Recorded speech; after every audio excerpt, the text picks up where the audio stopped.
ಅಕ್ಕ, ಇಂದಿನ ಸ್ಲೋಗನ್ ಏನು? ಇಂದಿನ ಸ್ಲೋಗನ್ ನಿರಂತರ ಯೋಗಿಯಾಗಬೇಕಾದರೆ ಹದ್ದಿನ ನಾನು ಮತ್ತು ನನ್ನ ತನವನ್ನು ಬೇಹದ್ದಿನಲ್ಲಿ ಪರಿವರ್ತನೆ ಮಾಡಿಕೊಳ್ಳಿ. ಅಕ್ಕ, ನಿರಂತರ ಯೋಗಿ ಯಾರು?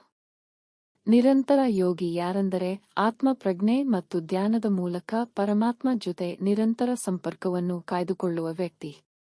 ಅಕ್ಕ, ಹದ್ದಿನ ನಾನು ಮತ್ತು ನನ್ನತನ ಎಂದರೆ ಏನು? ಹದ್ದಿನ ನಾನು ಮತ್ತು ನನ್ನತನ ಎಂಬುದು ಸೀಮಿತ ಅಹಂ ಮತ್ತು ಬಾಂಧವ್ಯವನ್ನು ಸೂಚಿಸುತ್ತದೆ.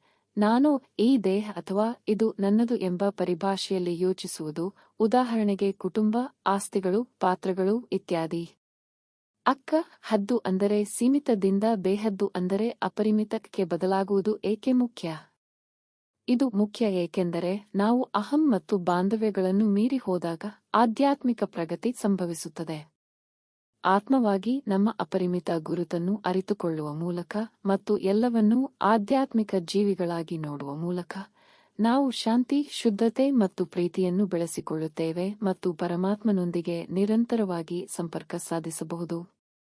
ಅಕ್ಕ, ಸೀಮಿತ ನಾನು ಮತ್ತು ನನ್ನದುಗಳನ್ನು ಅಪರಿಮಿತವಾಗಿ ಹೇಗೆ ಪರಿವರ್ತಿಸಬಹುದು? ಆತ್ಮಪ್ರಜ್ಞೆಯನ್ನು ಅಭ್ಯಾಸ ಮಾಡುವ ಮೂಲಕ ನಾವು ಶಾಶ್ವತ ಆತ್ಮಗಳು, ಶರೀರಗಳಲ್ಲ ಎಂದು ಅರ್ಥಮಾಡಿಕೊಳ್ಳುವ ಮೂಲಕ ಮತ್ತು ಪರಮಾತ್ಮನನ್ನು ನೆನಪಿಸಿಕೊಳ್ಳುವ ಮೂಲಕ ನಾವು ನಮ್ಮ ಅರಿವನ್ನು ಭೌತಿಕ ಗುರುತಿನಿಂದ ಆಧ್ಯಾತ್ಮಿಕ ಸತ್ಯಕ್ಕೆ ಬದಲಾಯಿಸುತ್ತೇವೆ. ಇದು ಅಹಂ ಮತ್ತು ಬಾಂಧವ್ಯವನ್ನು ತೆಗೆದುಹಾಕುತ್ತದೆ. ಅಕ್ಕ, ಒಬ್ಬರು ನಿರಂತರ ಯೋಗಿ ಆದಾಗ ಏನಾಗುತ್ತದೆ? ನಿರಂತರ ಯೋಗಿಯು ಆಂತರಿಕ ಶಾಂತಿ, ಸ್ಥಿರತೆ ಮತ್ತು ದೈವಿಕ ಶಕ್ತಿಯನ್ನು ಅನುಭವಿಸುತ್ತಾನೆ.